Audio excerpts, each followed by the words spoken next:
આજે આપણે અર્વાચીન ગુજરાતી સાહિત્યના આદ્ય વિવેચક તરીકે જાણીતા નવલરામ પંડ્યા વિશે જાણીશું. તેમનો જન્મ 9 માર્ચ 1836ના રોજ થયો હતો. તેમનું જન્મસ્થળ સુરત હતું. તેમના માતાનું નામ નંદકોરબેન હતું. તેમના પિતાનું નામ લક્ષ્મીરામ હતું. તેમનું ઉપનામ વૈદ્ય નિદર્ભકર આનંદકર હતું. તેઓ સુધારક યુગના ગુજરાતી ભાષાના વિવેચક, નાટ્યકાર, કવિ, નિબંધકાર, શિક્ષણશાસ્ત્રી અને પત્રકાર પણ હતા.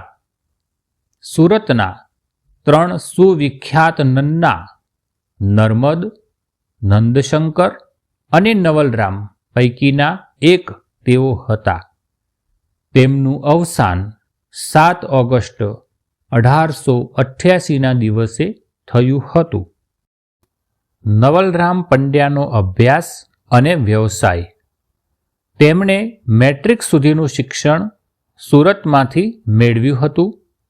સુરતની અંગ્રેજી હાઈસ્કૂલમાં મદદનીશ શિક્ષક, ડીસાની એંગ્લો વર્નાક્યુલર સ્કૂલમાં કામચલાઉ હેડમાસ્ટર, સુરત પાછા આવી ટ્રેનિંગ સ્કૂલમાં હેડમાસ્ટર, અમદાવાદની ટ્રેનિંગ કોલેજમાં વાઇસ પ્રિન્સિપાલ પદે પણ તેઓ રહ્યા હતા.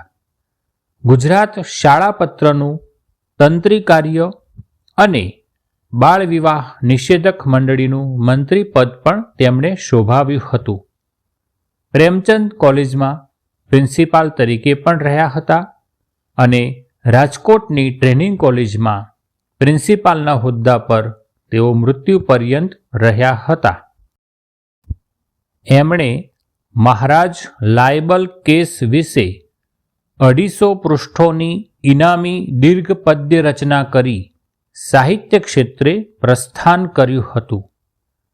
કરણ ઘેલો વિશે ગુજરાત મિત્રમાં વિવેચન લેખ પ્રગટ કરી ગુજરાતી ગ્રંથાવલોકનના પ્રારંભક બન્યા હતા.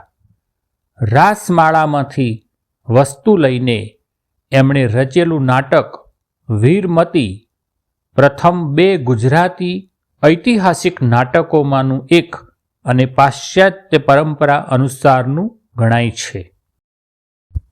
એમણે ઇંગ્રેજ લોકનો સંક્ષિપ્ત ઇતિહાસ ગુજરાત શાળાપત્રમાં હપ્તાવાર લખ્યો હતો, જેનું ગ્રંથસ્થ સંપાદન બળવંતરાય ઠાકોરે કર્યું હતું. એમણે પ્રેમાનંદકૃત કુંવરબાઈનું મામેરુંનું સંપાદન પણ કર્યું છે.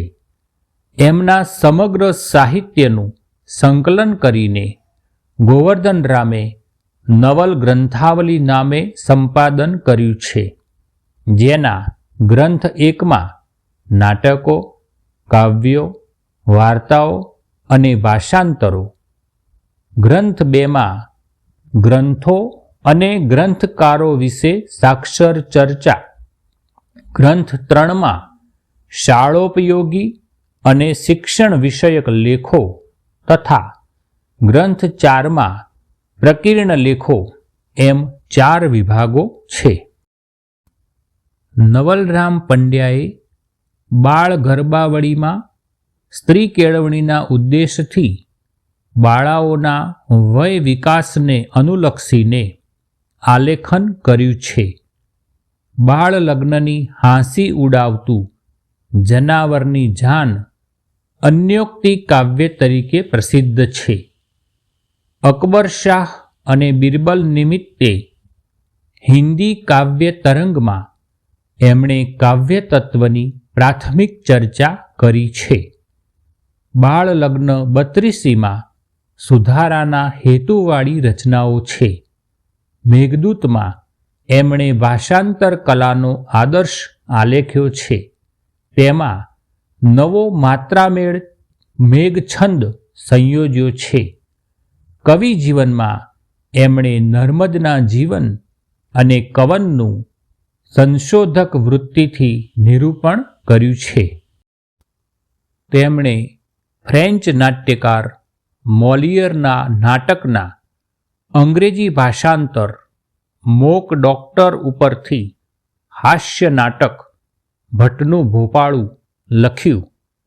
વૃદ્ધની સાથેના એક કન્યાના લગ્નને અટકાવી એ કન્યાના પ્રિય પાત્ર સાથે એના લગ્ન યોજવાની નેમ રાખતું આ નાટકનું વસ્તુ ઉપહાસ અને વિડંબનાથી સંસાર સુધારાને પણ સિદ્ધ કરે છે, જે આનંદલક્ષી હોવા છતાં તત્કાલીન સામાજિક કુરિવાજો પરના એમાંના કટાક્ષને કારણે હેતુ પ્રધાન પણ બન્યું છે.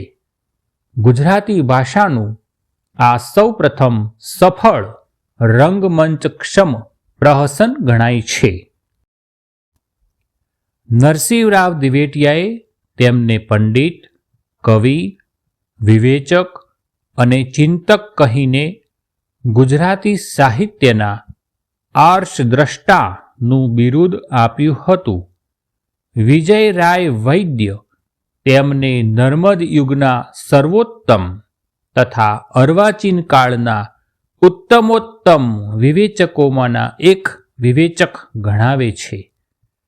ગોવર્ધનરામ ત્રિપાઠી તેઓને આનંદની ઉજાણી કહીને બિરદાવે છે. પ્રથમ શાસ્ત્રીય વિવેચક તરીકે જાણીતા નવલરામે કાવ્ય નાટક ગ્રંથોના અવલોકન દ્વારા કાવ્યશાસ્ત્ર સંબંધી વિચારો, મનના વિચાર, હાસ્ય અને અદ્ભુત રસ જેવા સ્વતંત્ર લેખો લખ્યા છે. તેમણે લખેલ મહેતાજીનો ધંધોમાં શિક્ષકના વ્યવસાયનું ગૌરવ કર્યું છે. તેમણે વાંચન માળાની જોડણીના નિયમોનું અર્થગ્રહણમાં સૌપ્રથમ શાસ્ત્રશુદ્ધ જોડણીના નિયમો આપ્યા છે. તેમનું સુધારાનું ઇતિહાસરૂપ વિવેચન ખૂબ જ ઉપયોગી છે. વિજયરાય વૈદ્યે નવલરામનું જીવનચરિત્ર શુક્ર તારક લખ્યું છે.